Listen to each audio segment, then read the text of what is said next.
मन मंदिरा गजर भक्तीचा।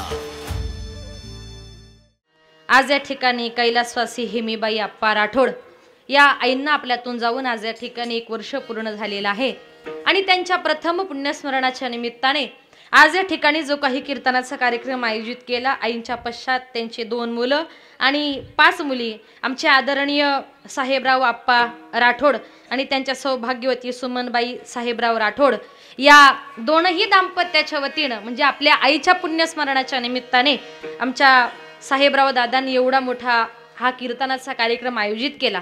खरंच म्हणजे एक बोलताना आनंद वाटतो की सध्या आपण वातावरण जर बघितलं तर सध्या सगळीकडे कीर्तन भजन बंद आहेत, पण ज्या माणसाला या कार्यक्रमातला आनंद आहे तो माणूस हा कार्यक्रम केल्याशिवाय राहत नाही। आणि खरंच याच्यातून या दादांना आपल्या आईविषयी किती प्रेम आहे हे प्रेम या कार्यक्रमातून प्रगट झालेलं आहे आणि म्हणून आमच्या साहेबराव दादांचे त्यांच्या सौभाग्यवती पत्नी सुमनताई यांचे या ठिकाणी मनपूर्वक आभार मानते।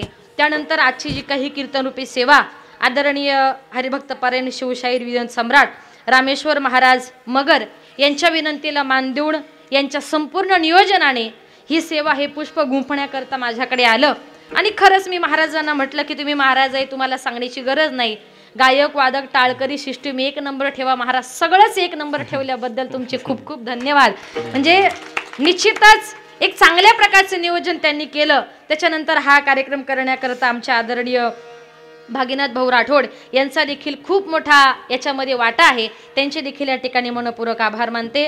तसेच माझे गुरुवर्य आदरणीय हरिभक्त परायण विठ्ठल महाराज वागचौरे यांच्या गुरुकृपेने माझे वडील कैलासवासी भानुदास महाराज गजे यांच्या पवित्र स्मृतीला अभिवादन करून संत मंडळी, वारकरी मंडळी, महाराज मंडळी, श्रोते मंडळी या सर्वांच्या चरणी नतमस्तक होऊन कीर्तनरूपी सेवेला सुरुवात करते। मस्तक हे पायावरी वारकरी संताच्या प्रस्तुत प्राप्त प्रसंगी कीर्तनरूपी सेवेकरता निवडलेला अभंग संत सम्राट वैराग्याचे मूर्तिमंत पुतळे वारकरी संप्रदायाचे कळस विश्ववंदनीय श्रीमंत तुकोबारा यांचा 4 चरणाचा उपदेशपर प्रकरणातला तुमच्या आमच्या सर्वांच्या परिचयाचा असणारा गोड असा अभंग आजच्या या कीर्तनरूपी सेवेकरता निवडला। विठाल विठाल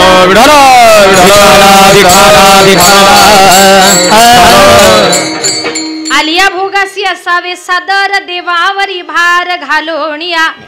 तर या अभंगाद्वारे जगद्गुरु तुकोबाराय तुम्हाला आम्हाला प्रत्येकाला उपदेश करतात। उपदेश करताना तुकोबाराय म्हणतात, बाबांनो, माणूस जन्माला आला की त्याच्या पाठीमागे त्यानं केलेला भोग हा त्याच्या पाठीमागे येत असतो। कारण नीट ऐका, माणसाच्या जन्माला कारणच 3 आहेत। पहिलं म्हणजे जन्माला कारण आपली वासना जन्म घेणे लागे, काढून टाक त्याला, वासनेच्या संगे नाही का। दुसरा जन्माला कारण म्हणजे काय, आपलं पाप। आणि तिसरा जन्माला कारण काय, आपलं कर्म। आगा कर्मी जे उरावे ते तेही सुख दुःखी फळावे आणि तया ते भोगावया यावे देहाई का नाही का। आलिया भोगासी असावे सादर, भोग भोगण्याकरता देहा एका। म्हणजे एकट्या माणसाला कुठलाही भोग हा त्या ठिकाणी भोगावा लागतो। संसार करत असताना एखाद्या माणसाला जर दुःख झालं तर शेजारचा माणूस म्हणतो का तू रडू नको, हवं तर तुझं दुःख मला दे, असं म्हणतो का? नाही। कारण जन्माला आल्यानंतर ज्याचं त्याचं कर्म, ज्याचा त्याचा भोग हा ज्याला त्याला भोगावा लागणार आहे। आपलं कर्म भोगण्याकरता दुसरा माणूस कुठलाही त्या ठिकाणी येणार नाही। आणि ज्याप्रमाणे आपण कर्म करू मग ते कर्म सुखरूपी असेल वा ते कर्म दुःखरूपी असेल, ज्याप्रमाणे कर्म केलं जैसे ज्याचे कर्म तैसे फळ देतो रे ईश्वर। ज्याप्रमाणे कर्म केलं त्याप्रमाणे भगवान परमात्मा तुम्हाला आम्हाला प्रत्येकाला फळ देणार। मग तुकोबाराय म्हणतात, या मृत्यूलोकाचा नियम असा आहे, माणूस जन्माला आला की त्याचा मृत्यू हा देखील ठरलेला आहे। जातस्य ध्रुवा मृत्यू आणि ध्रुव जन्म मृत्यू सज, म्हणजे जन्माबरोबर मरण आणि मरणाबरोबर पुन्हा एकदा जन्म, ही मरणाची परंपरा अखंडित आणि अबाधितपणे चालू राहणार आहे।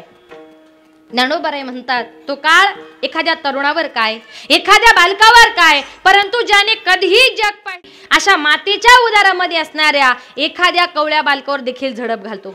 एथ मंगळाची अंकुरी सवेच मंगळाची पडेल पारी, मृत्यू मातेची उदर कुहनी गर्भोगिवसी।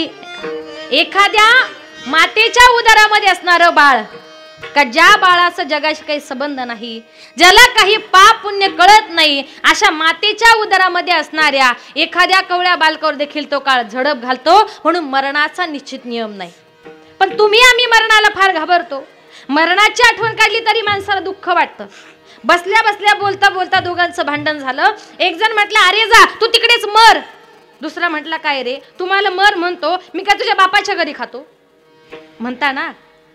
म्हणजे मरणाची नुसती आठवण काढली तरी आपल्याला दुःख होतं आणि एखादा माणूस मेला तरी आपण रडतो. पण संत महात्मे म्हणतात तुम्ही सगळे लोक मरणाला घाबरता, पण आम्ही आमच्या मरणाचं काय केलं. मरण माझे मरुनी गेले हो गेले, मरण माझे मरुनी गेले, मरण माझे मरुनी गेले हो गेले, मरण माझे मरुनी गेले, मरण माझे मरून गेले,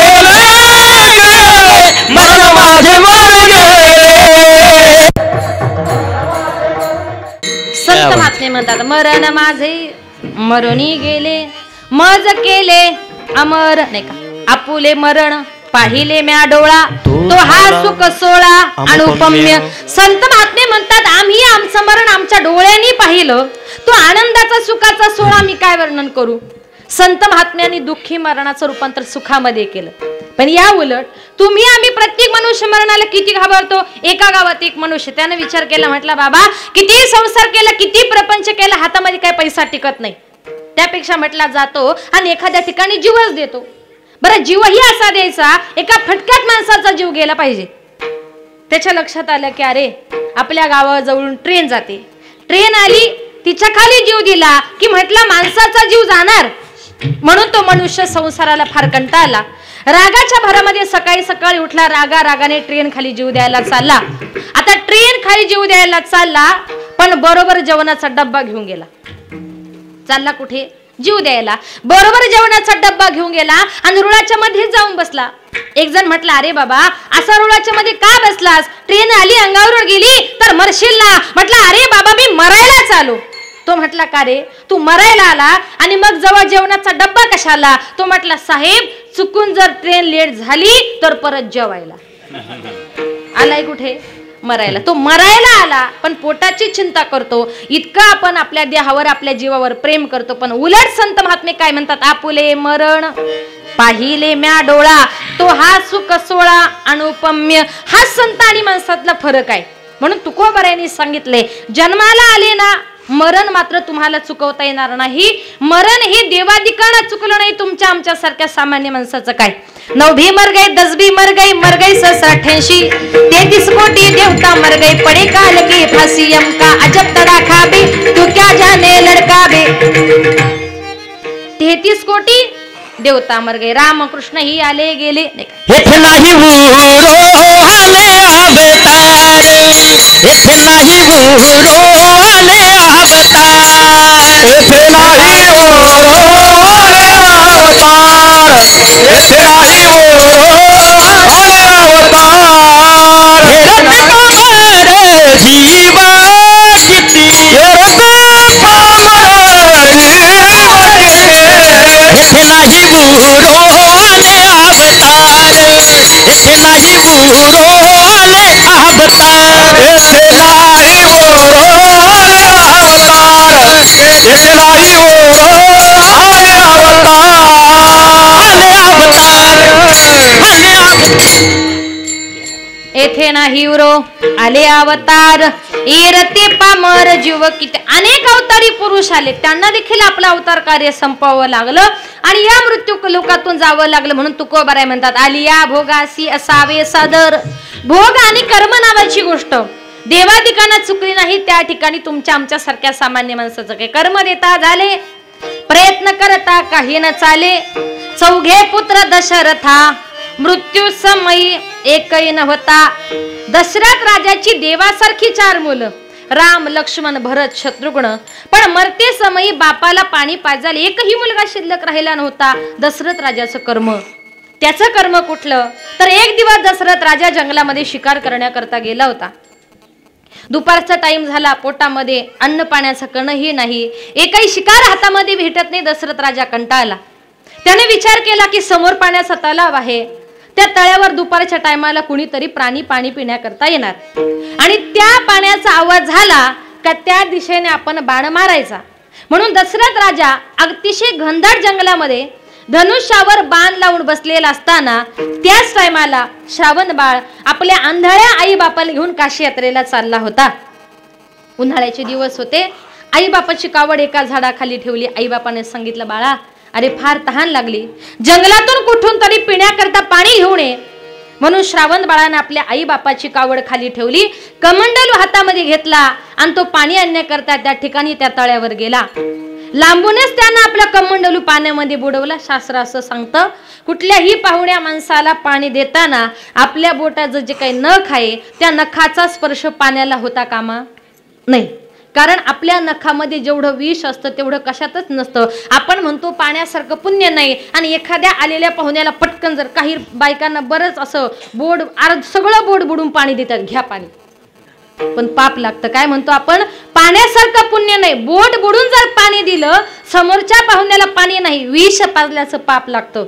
म्हणून पाणी देताना जरा सावध बघा. म्हणून पूर्वीच्या काळच्या साधूच्या कमंडलूला कडी असायची का, तर नखाचा स्पर्श पाण्याला होणे. लांबूनच कमंडलू पाण्यामध्ये बुडवला. पाण्याचा बुडबुड असा आवाज झाला. दशरथाला वाटला, अरे नक्कीच कुणीतरी प्राणी पाणी पिण्याकरता आला. दशरथाने पुढचा मागचा विचार न करता डायरेक्ट बाण मारला. आई बापाला तहान लागली, बाळ गेला पाण्याला. आई बापाला तहान लागली, बाळ गेला पाण्याला. दशरथाने बाण मारिला श्रावण बाळाला. दशरथाने बाण मारिला श्रावण बाळाला. दशरथाने बाण मारिला श्रावण बाळाला. दशरथाने बाण मारिला श्रावण बाळाला. येरबा विठला, येरबा विठला,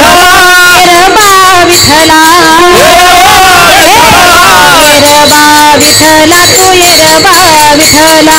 ओव्या गाऊ कौतुके तू येरबा विठला. येरबा विठला, तू येरबा विठला. ओव्या गाऊ कौतुके तू येरबा विठला.